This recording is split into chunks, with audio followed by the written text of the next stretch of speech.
ప్రతి 33 సెకండ్లకి ప్రపంచవ్యాప్తంగా ఎక్కడో అక్కడ ఒక వ్యక్తి హార్ట్ అటాక్తో మరణిస్తున్న, స్టేజ్ మీద డాన్స్ చేస్తూ పడిపోయిన వాళ్ళ కథలు చూస్తుంటే భయం వేస్తుంది. అసలు ఎందుకు ఇంత గుండె జబ్బు చొచ్చుకొచ్చేసింది? ఏఆర్ రెహమాన్ గారికి అలజడి, ఇబ్బందిగా ఉంటే వెళ్ళారు హాస్పిటల్కి. Of course he's fine now. First 1 hour is a danger period. Particular fibrillation అంటాం, సడన్ కార్డియక్ డెత్స్ ఎక్కువగా సంభవిస్తుంటాయి. ఒక్కోసారి నాకు అసిడిటీ లాగా వస్తుంది, కొంచెం సేపు దూరం నడవంగానే ఇబ్బందిగా ఉంటుంది, కానీ యాంటాసిడ్ వేసుకుని తగ్గిపోతున్నారు. ఎలా తెలుస్తుంది హార్ట్ అటాకా లేకపోతే హార్ట్కి సంబంధించిందా అని? అది నడిచినప్పుడు, పని చేసినప్పుడు హార్ట్ వేగం పెరిగినప్పుడు ఏంటంటే హార్ట్కి ఎక్కువ ఆక్సిజన్ కావాలి. కిడ్స్ కంటే ఎక్కువగా స్ట్రెస్ తీసుకోవడం, ఎక్కువగా నిద్ర లేకుండా పనిచేయడం, డే నైట్ హ్యాబిట్స్, ఇవన్నిటి వల్ల కూడా. దేనికి ఇండికేషన్? లోపల బ్లాక్స్ ఉన్నాయనా? బ్లాక్స్ ఏంటంటే కొంచెం మొదలైనప్పుడు 50% మొదలైనప్పుడు పెద్ద సిమ్టమ్స్ ఉండవు. ఎందుకంటే రక్తం సరఫరా పెరగదు. 99% దాకా వెళ్తే కూర్చుంటే నొప్పి రావడం. కొందరికి ఒకటే కన్ఫ్యూజన్, యాంజైనా కూడా అన్నం తింటే మనకు రక్త ప్రసారం కొంచెం స్టమక్ సైడ్ డైవర్ట్ అయ్యి హార్ట్కి తగ్గుతుంది కనుక కొన్నిసార్లు పెయిన్ వస్తుంది. దీన్నే చాలా మంది గ్యాస్ అనుకొని చాలా మంది ప్రాబ్లంలో ఇరుక్కుంటారు. చెక్ లిస్ట్ ఏంటి సార్? మామూలుగా HbA1c, lipid profile, CBP, HSCRP, anaemia కూడా ఉంటుంది. డిసీజ్ కొంచెం ఉన్నా కూడా అది ప్రెసిపిటేట్ అవ్వడానికి అవకాశం ఉంది. లేడీసే మగవాళ్ళు రక్తం పీల్చుకు తాగుతారా అంటారు, మరి మగవాళ్ళందరూ మీరే చెప్తున్నారు. మరి చాలా మంది మంచినీళ్ళు ఇచ్చేస్తారు, చాలా మంది అరిపాదలు ఇలా గట్టిగా రాసేస్తారు, చాలా మంది పడుకోబెడతారు, కొంతమంది కూర్చోపెడతారు. వాట్ ఇస్ అది కరెక్ట్ కూడా కాదండి సార్. కిషోర్ కుమార్ గారు 1 kg పకోడీ తిని పాట పాడేవాడు, దానికి ఏం వచ్చేది కాదని చెప్పి అదే ప్రమోట్ చేస్తా అంటే తప్పు అవుతుంది. Welcome to the healthy journey with Swapna, exclusively మీ సుమన్ టీవీలో. ఇది మామూలు విషయం కాదండో నేను చెప్పబోతోంది. ప్రతి 33 సెకండ్లకి ప్రపంచవ్యాప్తంగా ఎక్కడో అక్కడ ఒక వ్యక్తి హార్ట్ అటాక్తో మరణిస్తున్న స్టాటిస్టిక్స్ మన కళ్ళ ముందు కనిపిస్తున్నాయి. అంతేకాదు భారతదేశంలో leading cause of death cardiac అంటే కార్డియోవాస్కులర్ డిసీజ్ అనే విషయం కూడా చాలా జీర్ణించుకోలేని వాస్తవం. ఇదివరకు ఒక గ్లామరస్ అంటే జబ్బుగా చూపించేవారు గుండె జబ్బుని సినిమాల్లో కూడా. ఏదో ఒక టైంలో గుండె పట్టుకుని అలా వస్తుంది గుండె జబ్బు, కొంతసేపు ఉంటుంది, తర్వాత మనిషి బతుకుతాడు లేకపోతే పోతాడని. కానీ నిజంగా చెప్పాలంటే మనకి సడన్ కార్డియాక్ ఫెయిలియర్తో అక్కడికక్కడ అలా డ్రాప్ డెడ్, అంటే అక్కడ నిజంగా స్టేజ్ మీద డాన్స్ చేస్తూ పడిపోయిన వాళ్ళ కథలు చూస్తుంటే భయం వేస్తుంది. ఇవాళ లెట్స్ ఫైండ్ అవుట్ అసలు ఎందుకు ఇంత గుండె జబ్బు చొచ్చుకొచ్చేసింది. మనతో పాటు ఒక చాలా well known and renowned cardiologist ఉన్నారు, చాలా senior in his profession. Doctor A. Srinivas Kumar garu is a director of cardiology from Apollo hospitals. అలాగే క్లినికల్ రీసెర్చ్ వింగ్కి కూడా వారు హెడ్గా ఉన్నారు. అండ్ ప్రస్తుతం కార్డియాలజీకి సంబంధించిన అన్ని విషయాల్ని క్షుణ్ణంగా ఆయన, ముఖ్యంగా బార్త్ సిండ్రోమ్ అంటారా, చాలా రేర్ కండిషన్స్ కూడా ట్రీట్ చేస్తూ వచ్చారు వారి కెరియర్లో. Doctor Srinivas Kumar garu, thank you for joining us sir. Namaste madam. So చాలా భయానకమైన విషయమే, మన దాకా రాదనుకుంటాం. ఇదివరకు జెనెటిక్స్ని మాత్రం దృష్టిలో పెట్టుకునేవారు. ఈ గత 25 ఏళ్ల మీ కెరియర్లో ఏం మార్పులు చూశారు సార్? అంటే మీరు అందరూ చెప్పినట్టుగా జబ్బు ఎక్కువగా పెరుగుతోంది. భారతదేశము స్వాతంత్రం వచ్చినప్పటికీ ఇప్పటికి చూస్తే జబ్బుల పర్సెంటేజ్ ఆఫ్ పేషెంట్స్ ఎఫెక్ట్ అయిన వాళ్ళు పెరుగుతున్నారు. అలానే కాకుండా మరీ యంగ్ వయసులో కూడా వస్తుంది. సో ఇది ఎందువల్ల జరుగుతుందని మనం అనలైజ్ చేసినట్టుంటే డిసీజ్ ఏంటంటే it is a syndrome and complex process between genetics and environmental influences. మన భారతదేశంలో ఇన్ జనరల్గా జెనెటికల్లీ కొంచెం ఎక్కువ జబ్బులు ఉన్నమాట వాస్తవము. Genetically our patients maybe coronary artery smaller size అనుకుంటే వేరియస్ కారణాల వల్ల. కాకపోతే ఈ జెనెటిక్స్కి ఎన్విరాన్మెంటల్ ఇన్ఫ్లుయెన్సెస్, మన పాత అప్పుడు ఏంటంటే traditional Indian habits were all good habits. They use to go for walking, take less of మన ఫ్యాటీ ఫుడ్స్ అవి లేకుండా హెల్తీ డైట్ తినడము, అక్కడ ఎక్సర్సైజ్లు, యోగాలు. ఇప్పుడు మోడర్న్ సివిలైజేషన్లో ఏమైపోయిందంటే అందరు అఫ్లుయెంట్ సొసైటీస్ వచ్చేసి మన ఈటింగ్ ప్యాటర్న్స్ చేంజ్ అయిపోయినాయి, వాకింగ్ తగ్గిపోయింది, ఎక్సర్సైజ్ లేదు. దాంతోపాటు డైటరీ హ్యాబిట్స్ మారినాయి, ఇంకా అఫ్లుయెంట్స్తోని పాటు స్మోకింగ్ ఇట్లాంటివి బ్యాడ్ హ్యాబిట్స్ కూడా దరిచేరినాయి. ఇంకా చూసినట్టయితే ఈ ఎన్విరాన్మెంటల్ ఫ్యాక్టర్స్, జెనెటిక్ ఫ్యాక్టర్స్ కలిపి ఇది ట్రిగర్ చేసి జబ్బు పెరుగుతున్నట్టుగా మనం చూస్తున్నాం. ఈ రిస్క్ ఫ్యాక్టర్స్, డయాబెటీస్ కూడా పెరుగుతోంది, బ్లడ్ ప్రెషర్ కూడా పెరుగుతోంది. దాంతోపాటు స్ట్రెస్ కూడా ఒక ముఖ్యమైన కారణం. మన అందుకోవాల్సిన దానికంటే టార్గెట్స్ కంటే ఇంకా ఎక్కువగా స్ట్రెస్ తీసుకోవడం, ఎక్కువగా నిద్ర లేకుండా పనిచేయడం, డే నైట్ హ్యాబిట్స్, ఇవన్నిటి వల్ల కూడా మనకు జబ్బు చాలా పెరుగుతుంది. మీరు ఇంతకుముందు చెప్పినారు భారతదేశంలో it is no more like infection diseases common అంటుంటే. మన పాపులేషన్ ఇండిపెండెన్స్ వచ్చినప్పుడు టీబీ జబ్బు ఇంకా ఇన్ఫెక్షన్స్ కామన్ కారణంగా ఉండే. ఇది అది కాదు. ఇప్పుడు first number 1 cause of death heart diseases and strokes. దీన్ని కార్డియోవాస్కులర్ డిసీజెస్ అంటాం. సో ఇది అందరూ తెలుసుకోవాల్సిన విషయం. నిన్న మొన్న కూడా సార్ ఏఆర్ రెహమాన్ గారికి అలజడి, ఏదో గుండె ఏదో ఇబ్బందిగా ఉంటే వెళ్ళారు హాస్పిటల్కి. Of course is fine now. అలాగే మనకి చాలా ప్రముఖ గాయకులు, మనకి బాలకృష్ణ ప్రసాద్ గారు మొన్న గుండె జబ్బుతో ఆయన హార్ట్ స్ట్రోక్ వచ్చి పోయారని కూడా చెప్తున్నారు తిరుపతిలో. ఆయనకు అఫ్కోర్స్ ఏజ్ రిలేటెడ్ అని చెప్పచ్చు. పునీత్ రాజ్ కుమార్ ఏంటి సార్ అలా ఎక్సర్సైజ్ చేసుకుంటూ అలా పోయారు.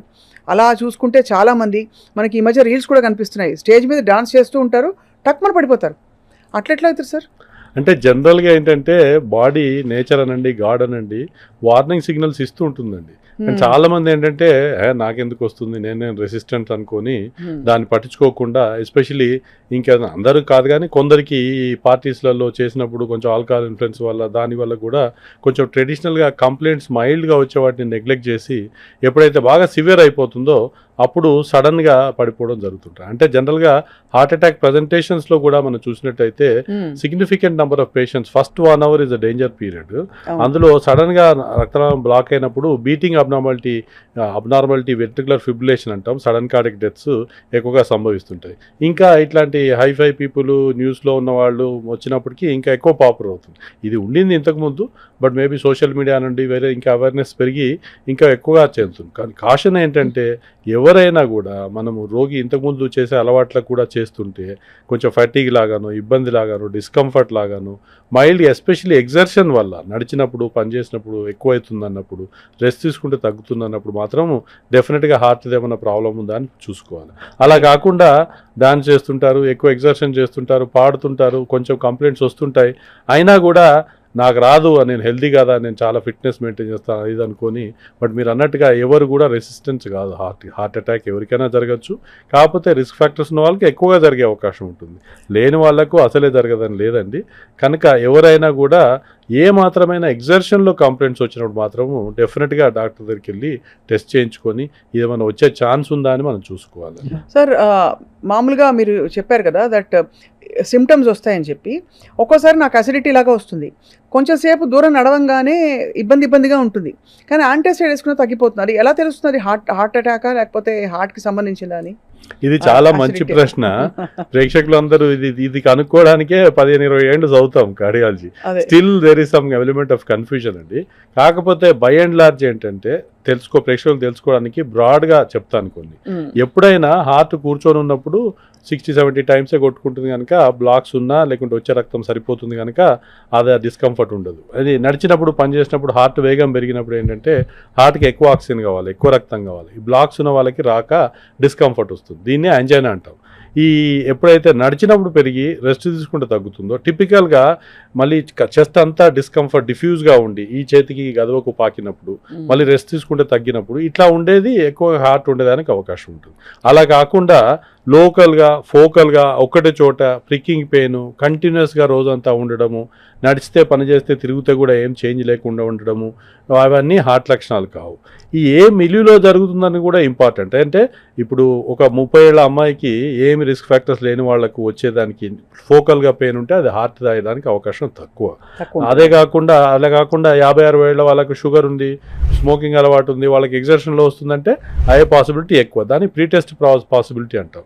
ఇలా ఎప్పుడైనా కూడా బై అండ్ లార్జ్ అందరూ శ్రోతలకు చెప్పదలుచుకున్న వ్యూవర్స్ చెప్పదలుచుకున్నది ఏంటంటే బేసికల్గా డౌట్ ఉన్నప్పుడు మళ్ళీ కన్సర్న్ డాక్టర్ దగ్గరికి వెళ్ళి స్పెషలిస్ట్ దగ్గరికి వెళ్ళి టెస్ట్ చేయించుకొని దాన్ని రూల్ అవుట్ చేసుకోవడం చాలా అవసరం. డాక్టర్స్గా మేము కూడా ఇనీషియల్గా కొంచెం డౌట్ ఉన్నప్పుడు అబ్జర్వ్ చేస్తాం పేషెంట్ని. అబ్జర్వ్ చేసి 1-2 అవర్స్లో మళ్ళీ ఈసీజీ రిపీట్ చేసి కొన్ని బ్లడ్ టెస్ట్ ట్రోపనిన్ లాంటి పరీక్షలు చేసి హార్ట్ స్కానింగ్ తీసి అవన్నీ చూసి మనం సపోర్టింగ్ ఎవిడెన్స్ చేస్తాం. But by and large 90% heart అదా కాదా అనేది మన రోగి ఏం చెప్తున్నాడో అనేది హిస్టరీ బట్ట మనం డయాగ్నోస్ చేస్తాం. సో యాంజైనా అనేది చాలా సిగ్నిఫికెంట్గా అన్ని రకాల క్లాసికల్గానే ఉండదు అందరికీ. కొందరికి లేడీస్లో ఎస్పెషల్లీ చూసినట్టయితే క్లాసికల్గా డిస్కంఫర్టే రాదు. వాళ్ళకి ఏంటంటే ఫటీగ్ లాగా, వీక్నెస్ లాగా, కొంచెం నడిస్తే అలసినట్టు, కొంచెం దడలాగా, కొందరికి చక్కెర వచ్చి పడిపోవడం ఇట్లాంటివి కూడా. సో దాన్ని బట్టి అది దేనికి ఇండికేషన్? లోపల బ్లాక్స్ ఉన్నాయనా? అవునండి. ఇప్పుడు బ్లాక్స్ ఏంటంటే కొంచెం మొదలైనప్పుడు 50% మొదలైనప్పుడు పెద్ద సిమ్టమ్స్ ఉండవు. ఆ ఆర్టరీలో 70% బ్లాకేజ్ వచ్చినప్పుడు నడిచినప్పుడు ఎక్కువగా సిమ్టమ్స్ వస్తాయి. ఎందుకంటే రక్తం సరఫరా పెరగదు. అదే 90% దాటితే ఇంకా 99% దాకా వెళ్తే కూర్చుంటే నొప్పి రావడం.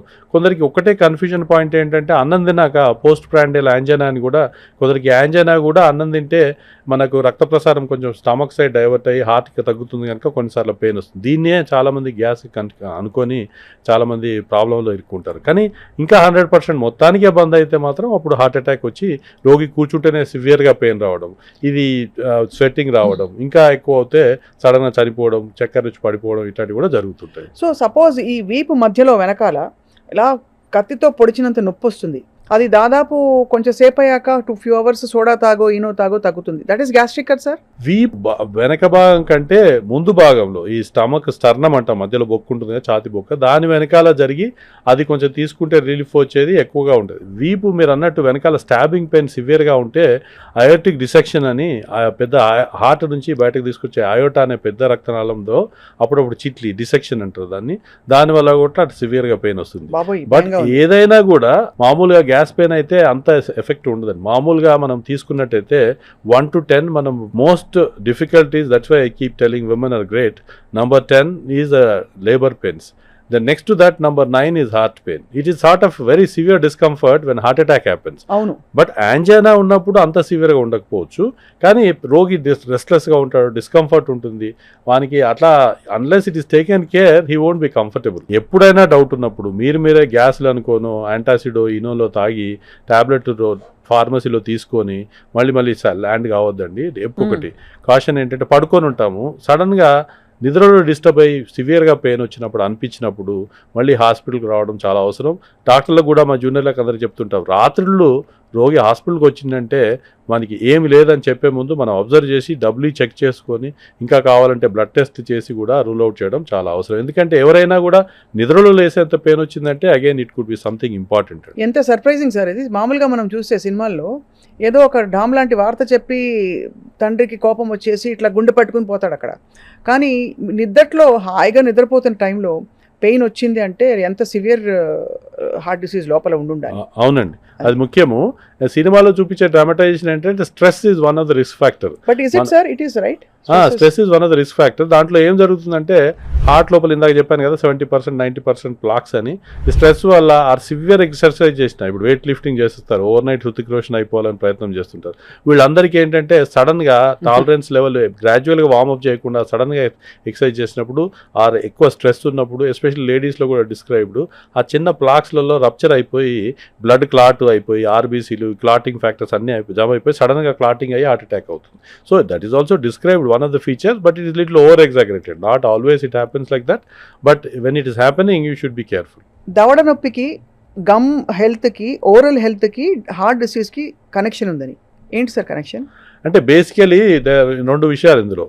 కేవలం నడిచినప్పుడు చెస్ట్ డిస్కంఫర్ట్ వస్తుందో అప్పుడు కొందరికి గదవకు కూడా వస్తుంది, కొందరికి చెస్ట్లో రాకుండా కేవలం గదవలనే కూడా వస్తుంది. బట్ అది ఇమీడియట్గా రెస్ట్ తీసుకుంటే తగ్గుతుంది, అది వేరు. అది జా పెయిన్ వేరు, అది ఎగ్జాషనల్ జా పెయిన్. మీరు ఏమన్నారంటే టీత్లో ఇన్ఫెక్షన్ ఉన్నప్పుడు అది ఏమన్నా హార్ట్ జబ్బుకు దారితీస్తుంది అనేది అది అంటారు కదా సార్.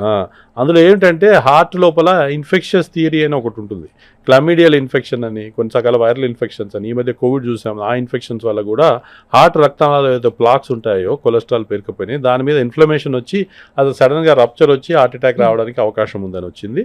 ఈ టీత్ జబ్బు ఉంటే హార్ట్ లోపల కవాటాలలో లీకేజ్ ఉన్న వాళ్ళకి ఇన్ఫెక్టివ్ ఎండోకార్డిటిస్ అని, అంటే హార్ట్ మీద వాల్వ్స్ లోపల ఇన్ఫెక్షన్ వచ్చి ప్రాబ్లమ్స్ అయ్యేదానికి ఎక్కువగా అవకాశం. స్ట్రెప్టోకాకస్. మీకు డాక్టర్స్ కంటే సగం నాలెడ్జ్ ఉంది sir. Thank you sir.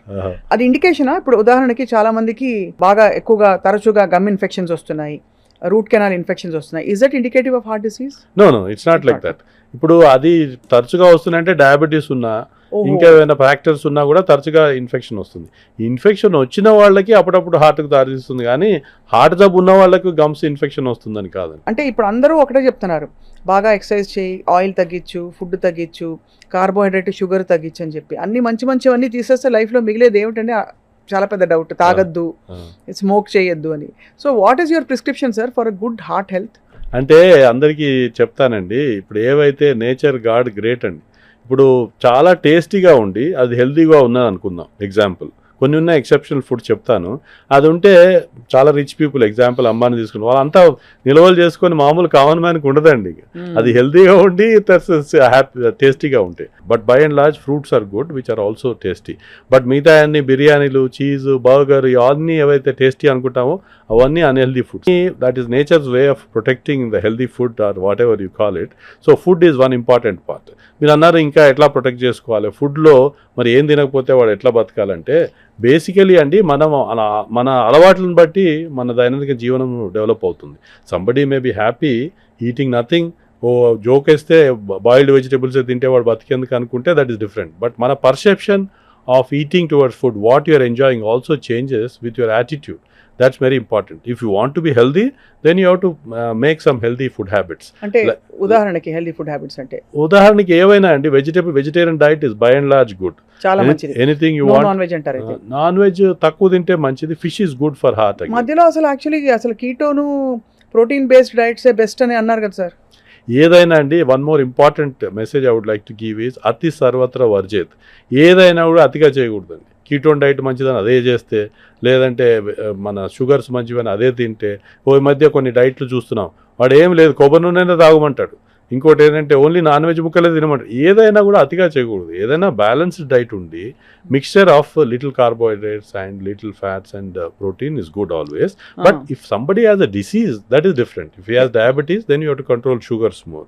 If has a kidney problem you have to control proteins more depending upon that. కొంచెం తెలుగులో సార్, మనకు ఇప్పుడు కిడ్నీ ప్రాబ్లం అంటే ప్రోటీన్స్ తక్కువ తినాలి. షుగర్స్ ఉన్నాయనుకోండి, షుగర్ వ్యాధి, డయాబెటీస్ ఉంటే షుగర్స్ తక్కువ తినాలి. బట్ బై అండ్ లార్జ్ ఏంటంటే అండి, ఏది కూడా అతిగా తినకూడదు. మోతాదులో తింటే ఏదైనా మంచిది. అన్ని చిన్న గీత పెద్ద గీత సార్. బికాస్ ఒకప్పుడు ఫ్రూట్స్ అంటే అసలు యాపిల్ హెల్త్కి అసలు పరాకాష్ట అనుకునేవాళ్ళం. ఇప్పుడు చూస్తే ఆపిల్ మీద ఏం పెస్టిసైడ్ కొట్టాడు ఏందో అని చెప్పి అది ఇంకొక కథ. అది ప్యారలల్గా ఇంకొక ఎండోక్రైన్ సిస్టమ్ పాడైపోతుందని అదొక ఆందోళన ఉంటుంది.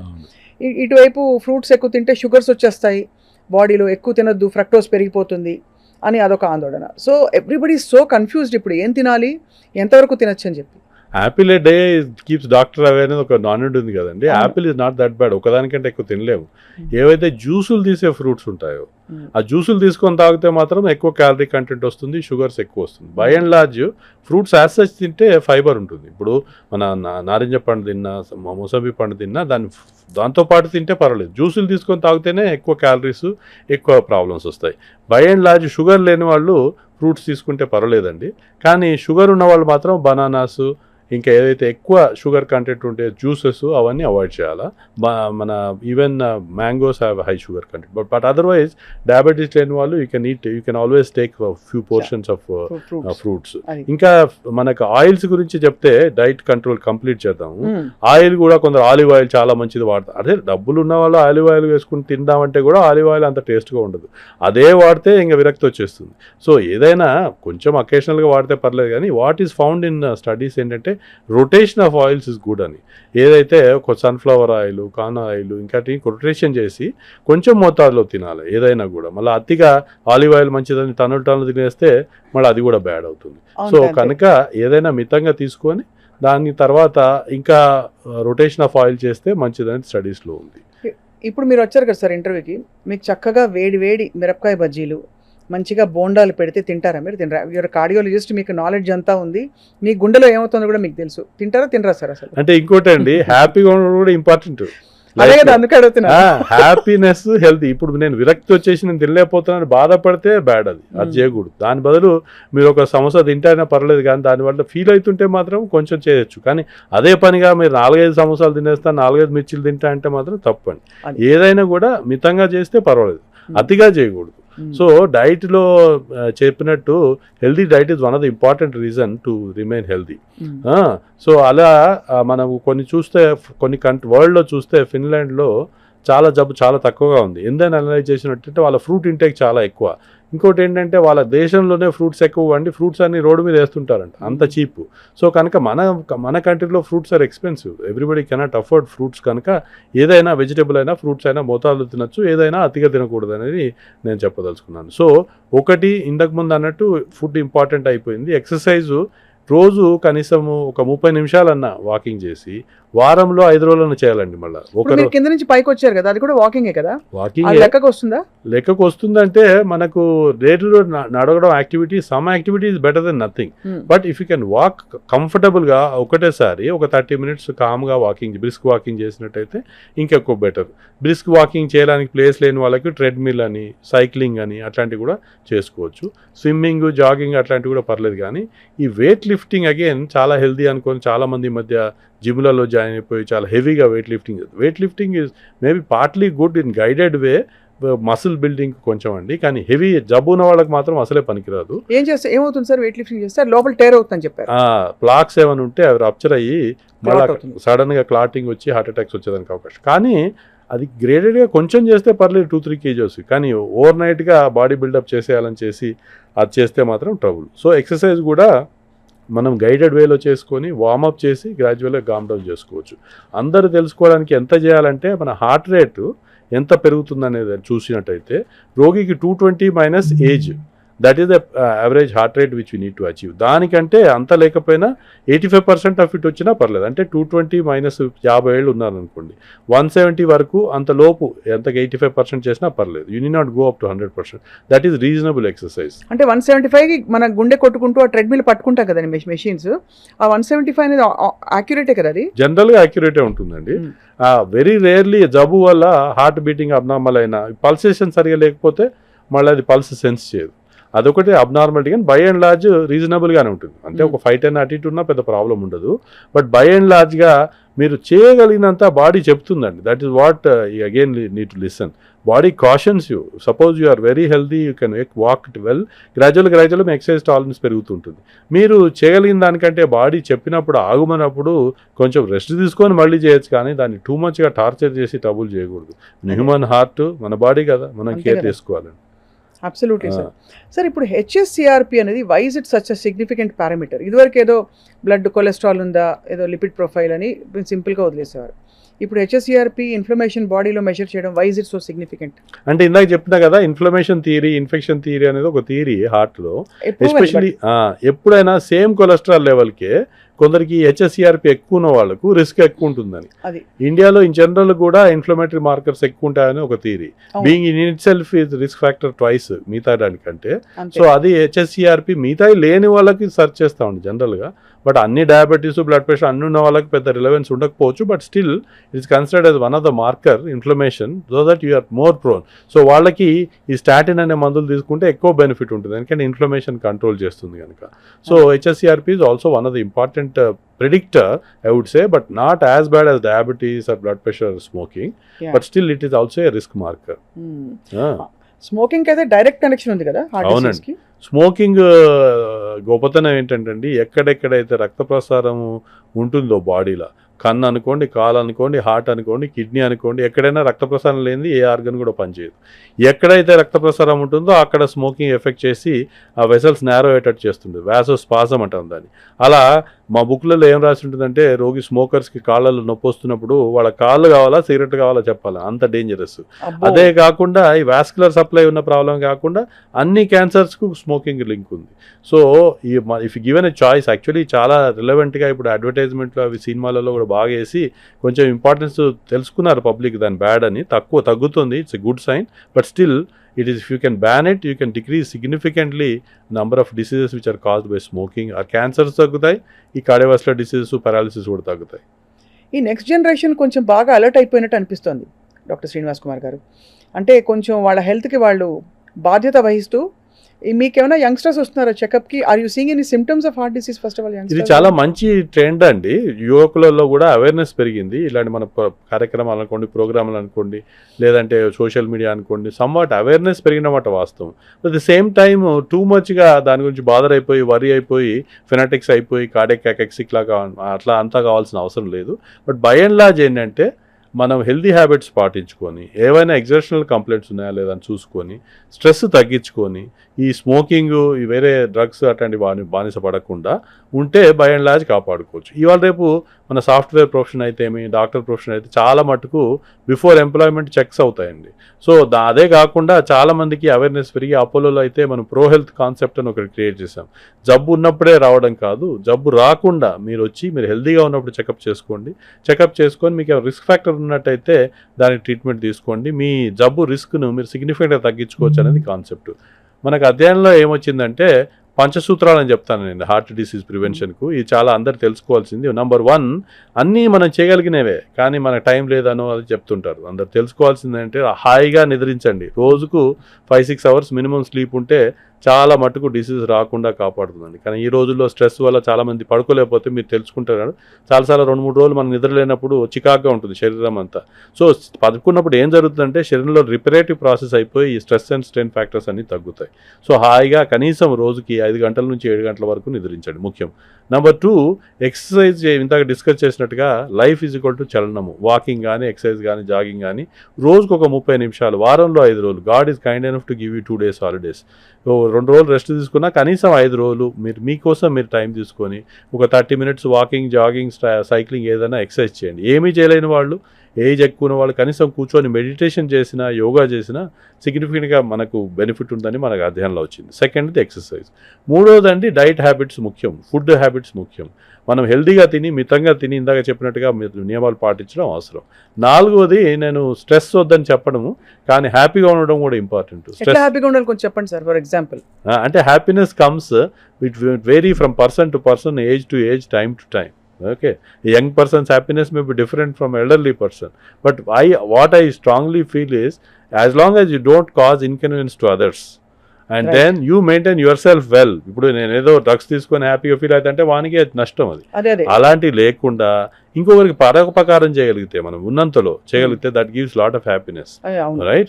సో అది చేస్తే మనం హెల్తీగా ఉండడానికి అవకాశం చాలా ఎక్కువ. ఇంకోటి 5వది ముఖ్యమైనది ఏంటంటే మీకు అన్ఫార్చునేట్లీ రిస్క్ ఫ్యాక్టర్స్ ఉంటే, మీ ఫ్యామిలీ హిస్టరీ ఉన్నా, డయాబెటీస్, బ్లడ్ ప్రెషర్ ఉన్నా, కొలెస్ట్రాల్ ఎక్కువ ఉన్నా వాటికి దగ్గరలో ఉన్న డాక్టర్కి వెళ్ళి చూపించుకొని ట్రీట్మెంట్ తీసుకుంటే మీకు రిస్క్ చాలా మటుకు తగ్గించవచ్చు.